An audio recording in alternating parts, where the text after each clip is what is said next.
नमस्कार दोस्तों, स्वागत है आपके YouTube चैनल पर।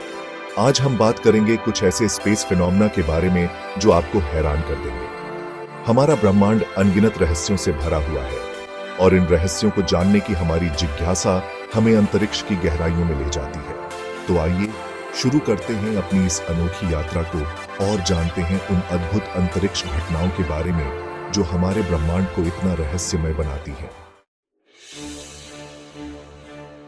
क्या आपने कभी सोचा है कि अगर कोई तारा खुद में ही सिमट जाए तो क्या होगा? जी हां दोस्तों, यहां हम बात कर रहे हैं ब्लैक होल की। अंतरिक्ष में मौजूद वो रहस्यमय चीज जहां गुरुत्वाकर्षण बल इतना शक्तिशाली होता है कि प्रकाश तक उससे बच नहीं सकता। ब्लैक होल का जन्म तब होता है जब एक बहुत बड़ा तारा अपने जीवन के अंत में पहुंचता है और अपने ही गुरुत्वाकर्षण के नीचे दब जाता है। इस प्रक्रिया में तारे का सारा पदार्थ एक बहुत ही छोटे और भारी बिंदु में सिमट जाता है जिसे सिंगुलैरिटी कहा जाता है। सिंगुलैरिटी के चारों ओर एक सीमा होती है जिसे इवेंट होराइजन कहा जाता है। इवेंट होराइजन के अंदर गुरुत्वाकर्षण बल इतना तेज होता है कि कुछ भी, यहां तक कि प्रकाश भी, इससे बचकर बाहर नहीं निकल सकता। यही कारण है कि ब्लैक होल को देखना नामुमकिन होता है, क्योंकि वहां से कोई भी प्रकाश हम तक नहीं पहुंच पाता। हालांकि ब्लैक होल अपने आसपास के तारों और गैस पर गुरुत्वाकर्षण बल लगाकर अपनी मौजूदगी का संकेत देते हैं। जैसे जैसे तारे और गैस ब्लैक होल की ओर खींचे जाते हैं, वे तेजी से घूमते हैं और बहुत ज्यादा गर्म हो जाते हैं, जिससे एक्स-रे और गामा किरणें निकलती हैं। इन्हीं किरणों के अध्ययन से वैज्ञानिक ब्लैक होल का पता लगाते हैं। ब्लैक होल समय और स्थान को भी प्रभावित करते हैं। आइंस्टाइन के सापेक्षता के सिद्धांत के अनुसार गुरुत्वाकर्षण बल समय को धीमा कर सकता है। चैप्टर 4, डार्क मैटर, ब्रह्मांड का अदृश्य रहस्य। हमारे ब्रह्मांड में एक ऐसा रहस्य छिपा है जिसे हम देख नहीं सकते, लेकिन उसके गुरुत्वाकर्षण बल का अनुभव जरूर कर सकते हैं। जी हां दोस्तों, यहां हम बात कर रहे हैं डार्क मैटर की, एक ऐसी रहस्यमय चीज जो ब्रह्मांड के कुल भार का लगभग 85% हिस्सा बनाती है। डार्क मैटर प्रकाश के साथ किसी भी तरह की प्रतिक्रिया नहीं करता, इसलिए इसे सीधे तौर पर देखना असंभव है। हालांकि वैज्ञानिकों को इसके होने का पता गैलेक्सी और गैलेक्सी समूहों पर पड़ने वाले गुरुत्वाकर्षण प्रभावों से चलता है।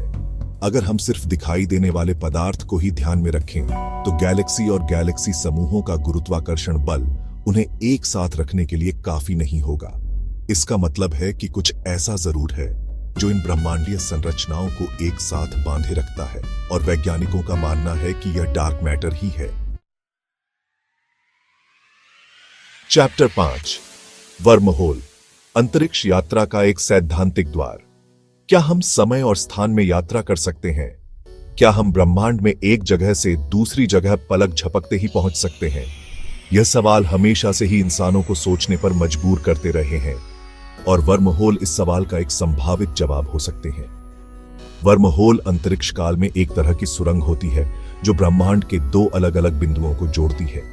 कल्पना कीजिए, एक कागज के दो सिरों को आपस में जोड़ दिया जाए तो उनके बीच की दूरी कितनी कम हो जाएगी। वर्महोल भी कुछ ऐसा ही करते हैं। वे अंतरिक्ष काल में एक शॉर्टकट का काम करते हैं जिससे हम लंबी दूरी तय करने से बच सकते हैं।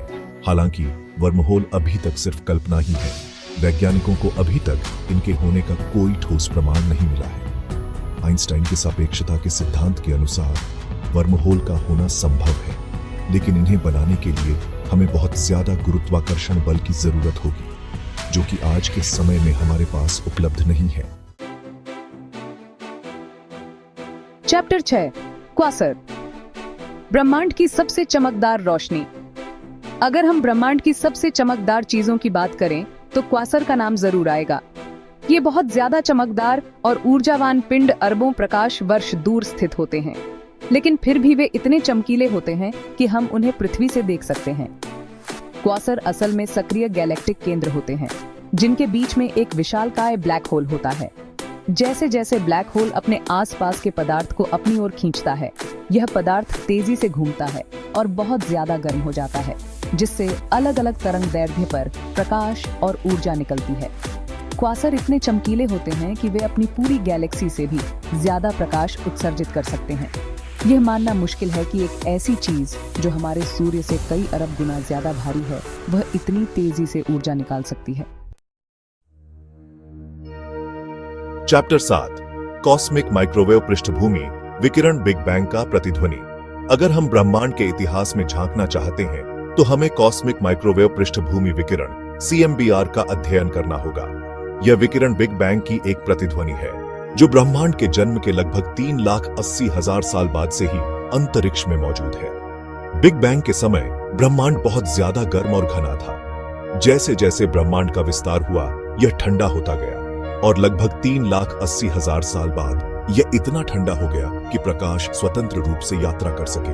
यह वही प्रकाश है जिसे हम आज CMBR के रूप में देखते हैं। CMBR पूरे आकाश में फैला हुआ है और यह लगभग समान रूप से सभी दिशाओं से आता है। यह विकिरण हमें शुरुआती ब्रह्मांड की स्थिति के बारे में महत्वपूर्ण जानकारी देता है, जैसे कि उस समय ब्रह्मांड का तापमान और घनत्व क्या था।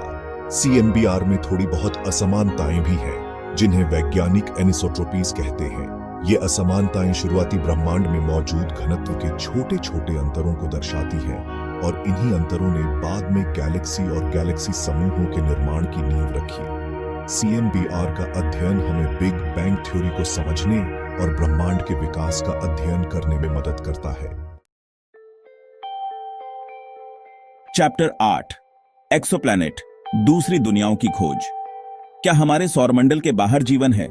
क्या कोई ऐसा ग्रह है जो पृथ्वी की तरह रहने लायक हो? ये सवाल हमेशा से ही इंसानों को उत्सुक करते रहे हैं और एक्सोप्लैनेट की खोज ने इन सवालों को और भी रोमांचक बना दिया है। एक्सोप्लैनेट वे ग्रह होते हैं जो हमारे सूर्य के अलावा किसी दूसरे तारे का चक्कर लगाते हैं।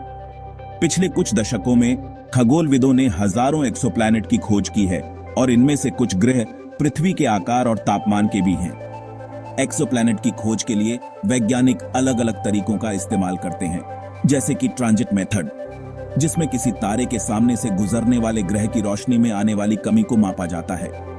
इसके अलावा डॉपलर मेथड का भी इस्तेमाल किया जाता है, जिसमें किसी तारे की गति में आने वाले बदलावों का पता लगाकर उसके चारों ओर घूमने वाले ग्रह का पता लगाया जाता है। एक्सोप्लैनेट की विविधता हमें हैरान कर देती है।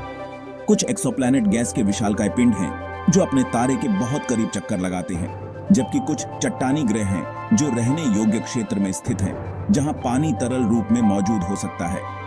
एक्सोप्लैनेट की खोज ने हमें ब्रह्मांड में जीवन की संभावनाओं के बारे में नए सिरे से सोचने पर मजबूर कर दिया है। चैप्टर 9 पल्सर ब्रह्मांड की घूमती हुई प्रकाश स्तंभ।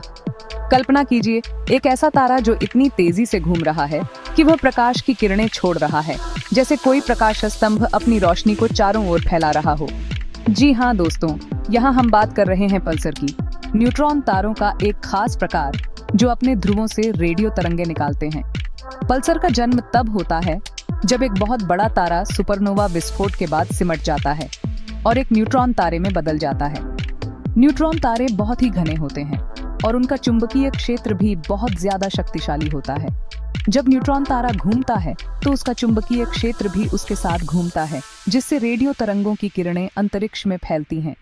जब पृथ्वी से देखते हैं तो पल्सर की ये किरणें हमें एक चमकती और बुझती रोशनी के रूप में दिखाई देती हैं, जैसे कोई प्रकाश स्तंभ अपनी रोशनी को बार बार जला और बुझा रहा हो।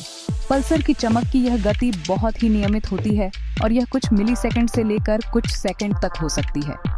पल्सर की खोज ने खगोलविदों को ब्रह्मांड के बारे में बहुत कुछ सिखाया है। उनकी नियमित चमक की गति ने हमें न्यूट्रॉन तारों के घूमने और चुंबकीय क्षेत्र के बारे में महत्वपूर्ण जानकारी दी है। इसके अलावा पल्सर का इस्तेमाल अंतरिक्ष में दूरी मापने और गुरुत्वाकर्षण तरंगों का पता लगाने के लिए भी किया जाता है। चैप्टर 10 द ग्रेट अट्रैक्टर, एक गुरुत्वाकर्षण पहेली।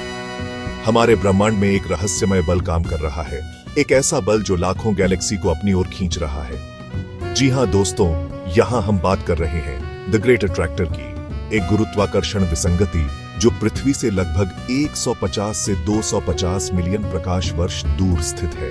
ग्रेट अट्रैक्टर का पता पहली बार 1970 के दशक में चला था, जब खगोलविदों ने यह देखा कि हमारी अपनी गैलेक्सी मिल्की वे और उसके आसपास की कई अन्य गैलेक्सी भी एक खास दिशा में बढ़ रही है। यह गति ब्रह्मांड के फैलाव से अलग थी, जिसका मतलब था कि कोई और बल भी काम कर रहा है जो इन गैलेक्सी को अपनी ओर खींच रहा है।